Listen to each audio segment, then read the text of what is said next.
In recent years, the automotive world has quietly shifted. YouTubers who once generated millions in free advertising from major brands are now facing unexpected pushback. Lawsuits, blacklists, and software lockouts. The question has become unavoidable. When you buy a car, do you actually own it? Manufacturers argue they're protecting safety, quality, and brand reputation. Creators see it differently. They're fighting for the right to truly own, repair, and modify the cars they've purchased with their own money. And in today's world, that fight isn't just about mechanics, it's about software, intellectual property, and the very definition of ownership itself. Before we dive deeper, make sure you subscribe and hit the bell so you don't miss updates on these insane automotive stories. You'll want to follow along every step of the way, because these projects are pushing limits you didn't even know existed. Let's start with Mat Armstrong, one of the most recognized names in car restoration on YouTube. Mat's channel has always been about saving hypercars that nobody else will touch. But when he bought a crashed Bugatti Chiron, the challenge was unlike anything he had faced before. This wasn't just a mechanical rebuild. Bugattis are digital fortresses. Every system, every module, every function is tied into the manufacturer's software. The moment Mat tried to work on the car, he realized Bugatti had locked the VIN, told dealers not to sell him parts, and required factory-level authorization for any critical operations. Even basic things like syncing the transmission to the engine need special codes from the factory. Without them, the car literally doesn't start.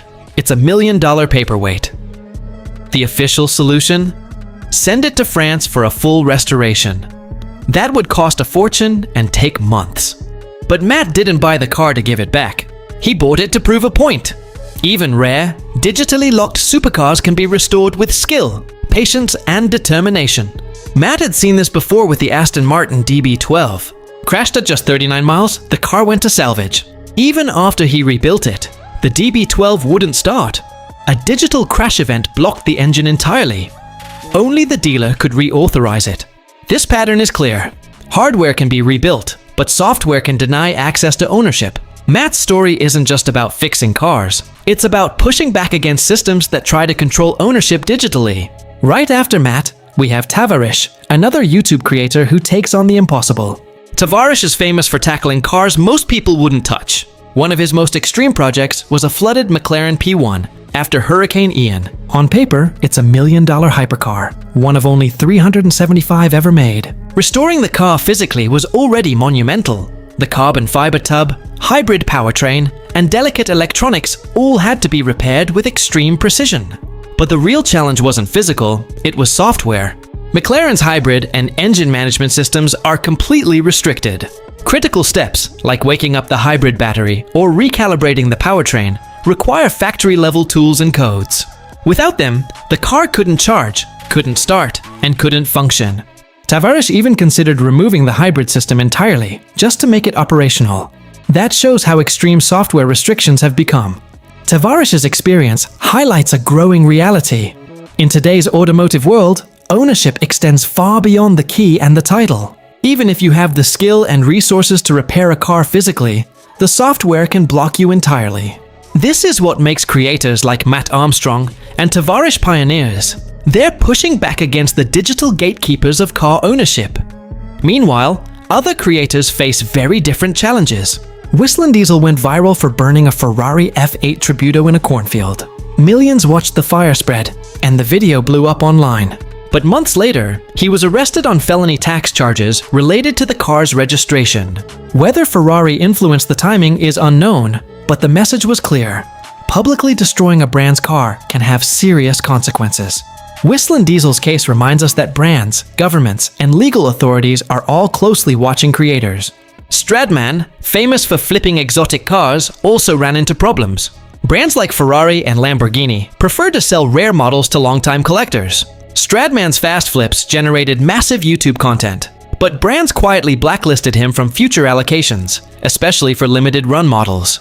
Even legal, enthusiastic content can clash with a manufacturer's priorities. Chris Steinbecker tried to recreate the iconic 1967 Mustang Eleanor. Halfway through, the rights holder forced him to surrender the car and delete all videos. Intellectual property laws can completely shut down creativity, even when the project is a tribute, not commercial. The financial and emotional toll of losing months of work and investment is enormous. A cautionary tale for any creator. TJ Hunt planned to debut a wide-body Mustang at SEMA. The build resembled Ford's ultra-exclusive GTD. Ford's lawyer stepped in, and the car was banned from the show floor. Even a non-commercial build can be treated as potential competition, showing how brands protect their image. Rich Rebuilds focuses on salvaged Teslas. But when Tesla blocked access to superchargers for some of his vehicles, he demonstrated how software can limit usability after purchase. Cars that drive perfectly can still be hampered digitally, undermining the concept of ownership. Smaller-scale creators like Sam Crack and Dead M5 face similar challenges. From restoring Domino's DXP delivery cars to parodying Ferrari badges, even creative projects are monitored, restricted, and occasionally forced to stop. Fame doesn't make you immune. Quiet pressure is often enough to halt a project. And that's why we keep coming back to Mat Armstrong. He's not just facing restrictions, he's pushing boundaries. Every Chiron rebuild update, every Aston Martin DB12 repair is more than a car project. It's a statement. Restrictions can be challenged, and rare high-tech vehicles deserve a second chance. Mat's journey has inspired countless viewers and creators, proving that with skill, determination, and the right approach, even the most locked-down hypercars can be brought back to life.